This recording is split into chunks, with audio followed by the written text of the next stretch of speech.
No. Facultas Dos प्रिय अब मैं अपने आप को अवगत हूँ। महाराज युधिष्ठिर दाव पे राजे दुर्योधन, यदि तुमने चक्रवर्ती सम्राट युधिष्ठिर को जीत लिया तो सारा विश्व तुम्हारी मुट्ठी में। मेरी सेना को ये दाव जीतना ही पड़ेगा। मामाश्री, ये पासा मुझे चाहिए मामाश्री। अवश्य भाग्य। अब मुझे लौ की आवश्यकता है।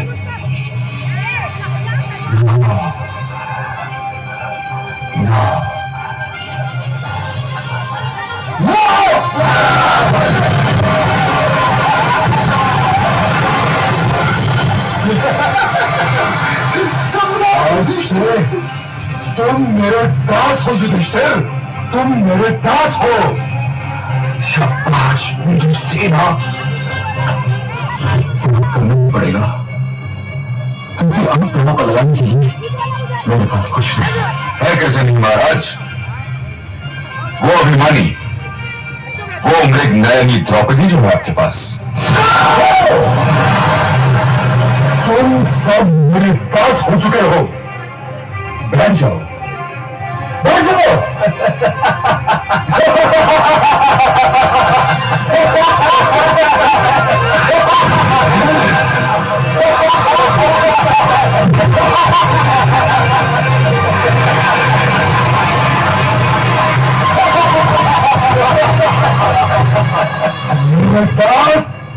महाराज, इस सभा में आपकी पुत्रवधू का नाम नहीं सनातन से लिया गया और आप ये सुनकर भी चुप रह गए।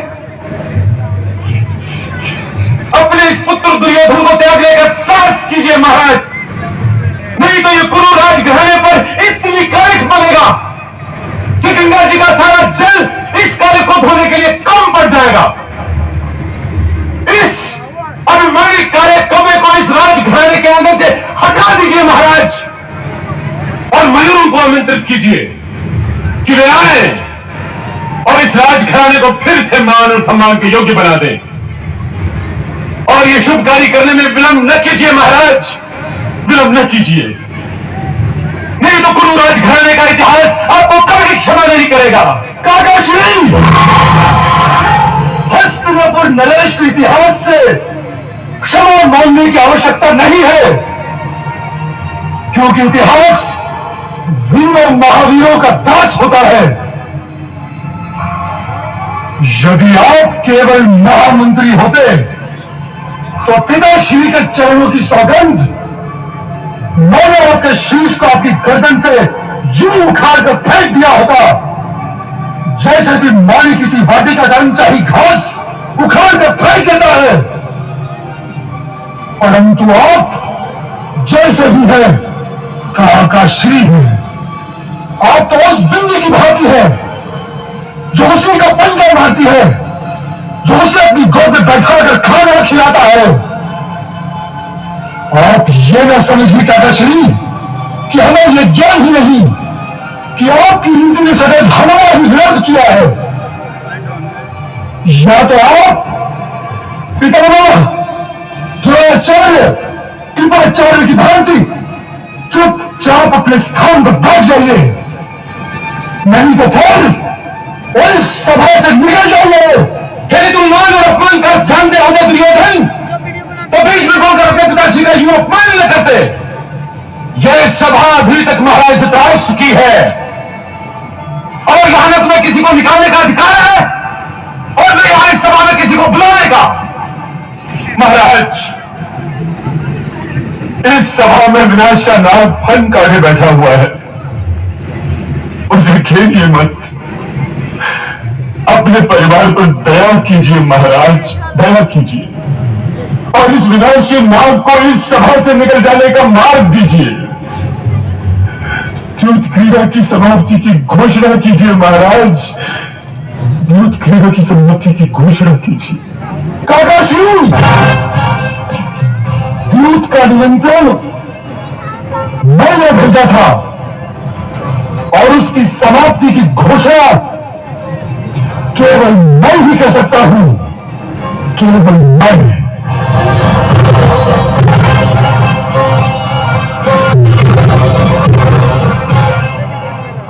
श्री लगाते हैं द्रौपदी को दांव पर, लगाते हैं द्रौपदी को दांव पर।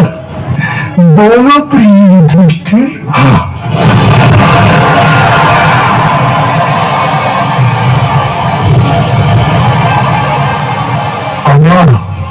मां जी, मुझे द्रौपदी चाहिए। अवश्य भान जी, मेरी पांसी निर्देश अवश्य मानेंगे भाग्य। श्री मुझे नाम की आवश्यकता है। अवश्य पुत्र दुर्योधन नाम अवश्य आएगा।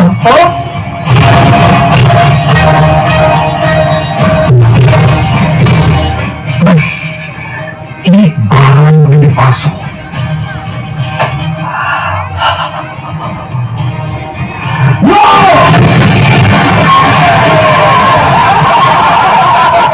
महारानी द्रौपदी, तुम्हारी दासी पुत्र दुर्योधन। द्रौपदी आज से मेरी दासी है युधिष्ठिर।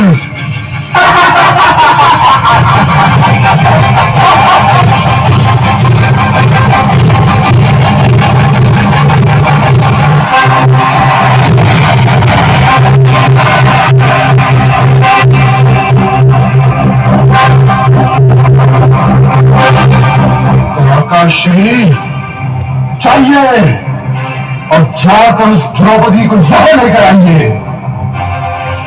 आज से वो मेरी दासी है, दासी। और उसका स्थान राजभवन में नहीं, वो मेरी दूसरी दासियों के साथ रहेगी। मूर्ख! यमराज को आमंत्रित न कर। महामंत्री विदुर, तुमने मेरा आदेश न मानकर अच्छा नहीं किया। दुशासन, जी भ्राताश्री। ये द्वारपाल तो मूर्ख है। स्वयं तुम जाओ और उस 5 पतियों वाली को बालों से पकड़कर घसीटते हुए लाओ। जो आज्ञा भ्राताश्री। हर सीमा को नीच कुल मर्यादा खींचता, भरी सभा के बीच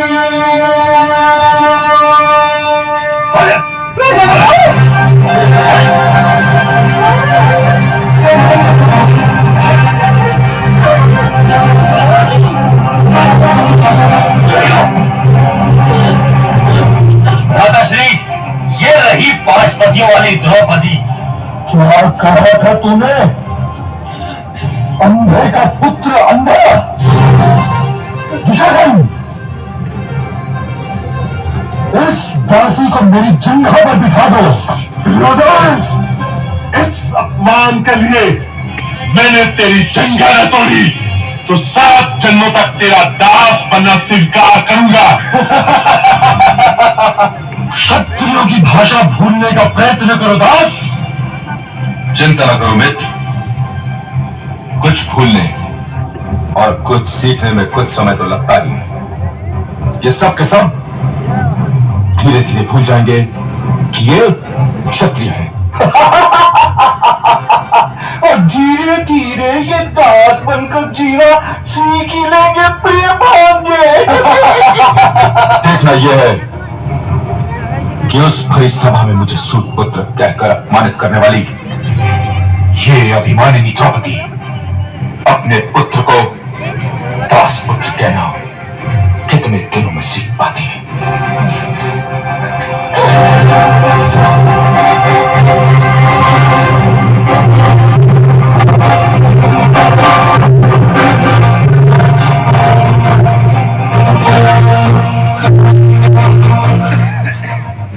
आंखें झुकाना इस समस्या का समाधान नहीं है पितामह। मैं आपकी कुलवधु द्रौपदी एक वर्ष में लिपटी हुई हिंदुस्तान किए बिना इस बड़ी कुरु सभा में आपको प्रणाम करती हूँ और ये जानना चाहती हूँ कि आप मुझे आज क्या आशीर्वाद देंगे। आप तो ज्येष्ठ गुरु है, महावीर है, श्रेष्ठ विद्वान है। बताइए कि आपने केवल गुरु सिंहासन की रक्षा का वचन लिया था, क्या गुरु मर्यादा का कोई बहुत बड़ी है? आप जैसे महापुरुष शूरवीर को दुष्टों से मुझ मारा संभालने के तभी तो देखिए उत्तर दीजिए।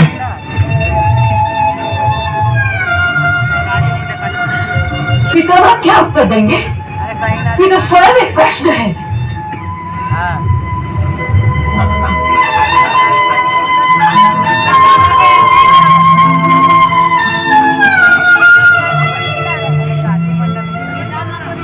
आपके प्रिय अनुज पांडु के पुत्र वधु द्रौपदी आपको प्रणाम करती है ज्येष्ठ पिताश्री। आप बड़े भाग्यवान हैं जो नेत्रहीन जन्मे, नहीं तो आज अपनी सभा में अपने पुत्र वधु की दुर्दशा